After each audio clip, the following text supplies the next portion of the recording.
चिंता नहीं है, हम लोग गुजर ही है, कोई कुछ नहीं करने वाला आगे से। गुजरों के बीच में क्यों बंदूक की जरूरत भैया? सही बात है कि नहीं है? सही बात है। बोलो सही कह रहा हूं कि नहीं कह रहा हूं?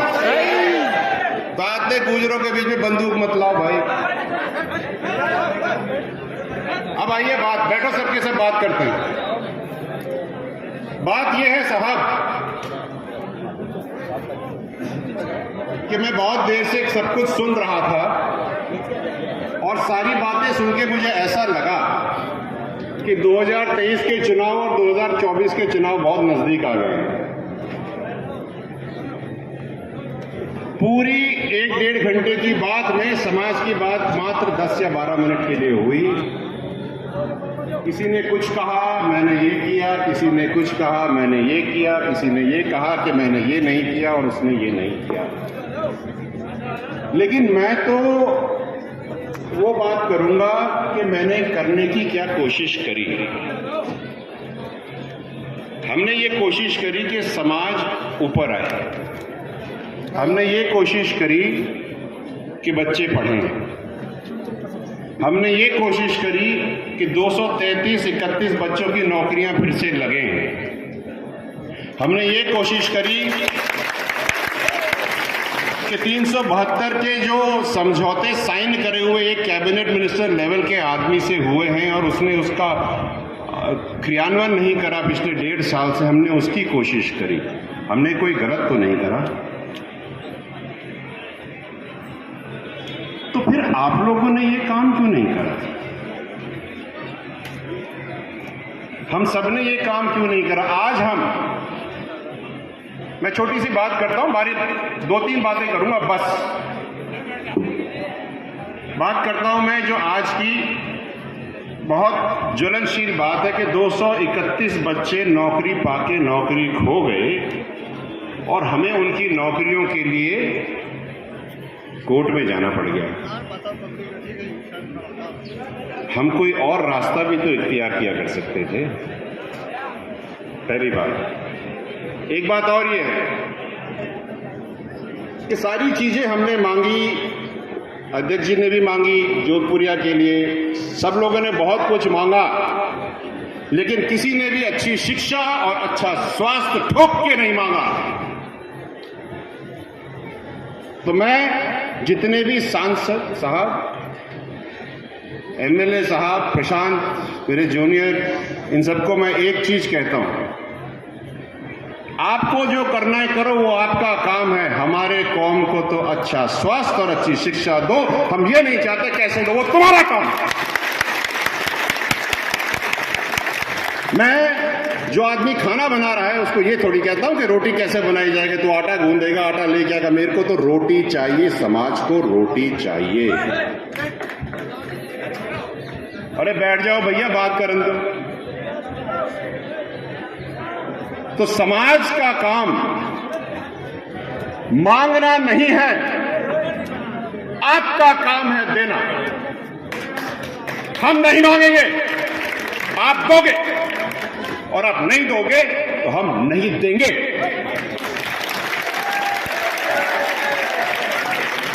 मेरी बात बहुत संक्षिप्त में है साहब, बहुत हो गया गिड़गिड़ाना। अरे वीर बगड़ावतों, कब तक ये फैला के कब तक जाओगे आगे? कम है तो लो। हम यहां पर कर्नल साहब की प्रतिमा के लिए आए। हम यहां पर जो चीजें नई बनी हैं उनका इनॉग्रेशन करने आए हैं। हम 2023 का चुनाव लड़ने आए हैं क्या? 1.5 घंटे से सुन रहा हूं।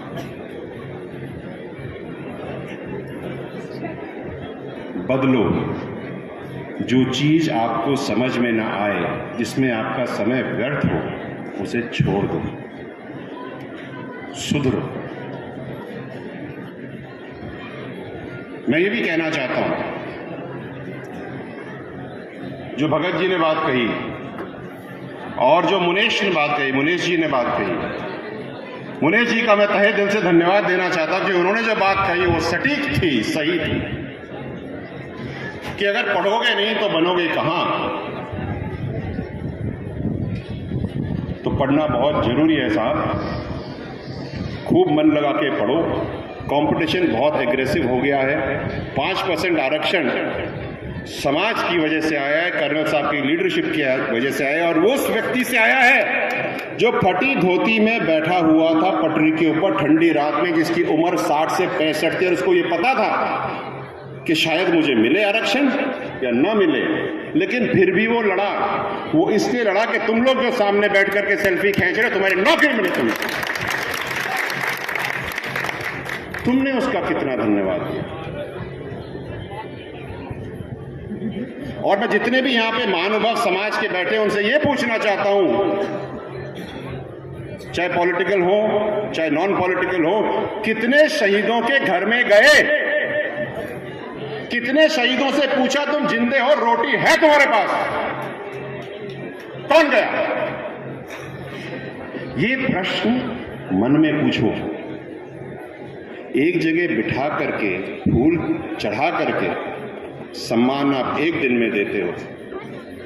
जब भी उस तरफ जाओ, मिलो, बात करो, उनको बहुत अच्छा लगेगा। और जिन लड़कों को यहाँ पे नौकरी लग गई है और जो लोग नेता बन गए हैं, क्योंकि वो शहीद हुए तो समाज में जागृति आई तो वोट मिले, तो जिनको वोट मिले और जिनको नौकरियां मिली, उनका तो कर्ज बनता है शहीदों के घर में जाके उनको नमन करना। और नहीं करोगे तो उसका कोई तोड़ नहीं, लेकिन जो हाय लगती है ना, वो फिर बहुत तगड़ी लगती है।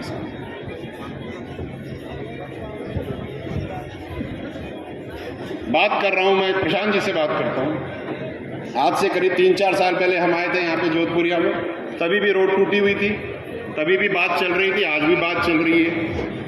ये डीपीआर प्रपोजल कब तक चलेंगे साहब? बना दो ना,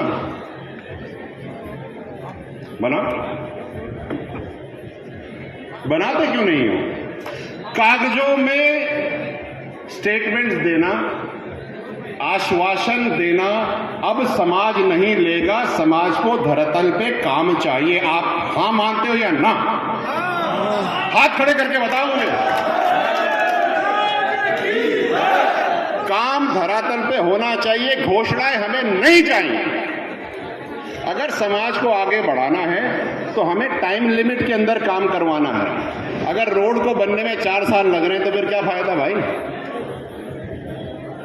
और जो बातें यहाँ पे चल रही थी, लोग बाग हंसा खेल कर रहे थे कि कल क्या हुआ, मैं उस पर एक टिप्पणी जरूर करूंगा, मेरे दिल की टीस है। अशोक चांद्रा जी के ऊपर मजाक हो रही थी, भाई वो भी तो हमारे समाज के, अलग तो है नहीं, भाई है मेरा, आपका भी उतना ही भाई है। और बात यह है कि ये हुआ क्यों? क्योंकि टांग खिंचाई करना बंद करोगे तो सब काम ठीक हो जाएंगे। मानते हो मेरी बात? हाँ या ना बताओ, मैं तो बात कर रहा हूं आपसे।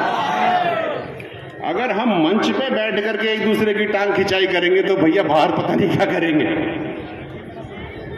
दुनिया में कर्नल साहब कहा करते थे कि बहुत सारी जातियां नहीं है, 2 ही जातियां हैं, चतुर, मूर्ख। और मूर्ख चतुर का भोजन है।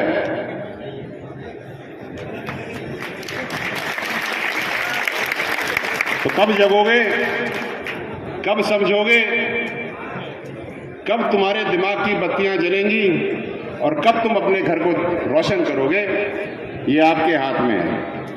और आज मैं आपको एक इत्तेफाक अपने दिल की बताना चाहता हूं, ये शायद काफी लोगों को पता नहीं है।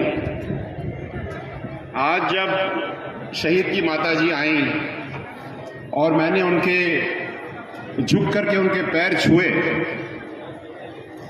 तो ये साफा जो मेरे को समाज ने बांध रखा है, ये खुद ही खुल करके उनके पैरों में गिर गया, मैंने नहीं गिरा। इससे बड़ी बात कोई हो ही नहीं सकती। जब साफा अपने आप शहीदों के पैरों में और कदमों में गिरने लगे तो हमको कम से कम उनके घर तो जाना चाहिए साहब। मैं और कोई राजनीति की बात नहीं करूंगा, मैं कोई सामाजिक दूसरी बात नहीं करूंगा, लेकिन इतना कहूंगा, झोली फैलाना बंद करो। झोली फैलाना बंद करो। आश्वासन ही मिलते हैं, मिलता कुछ नहीं। लठ लेके लोगे तो सब हाथ में आएगा। राम राम साहब।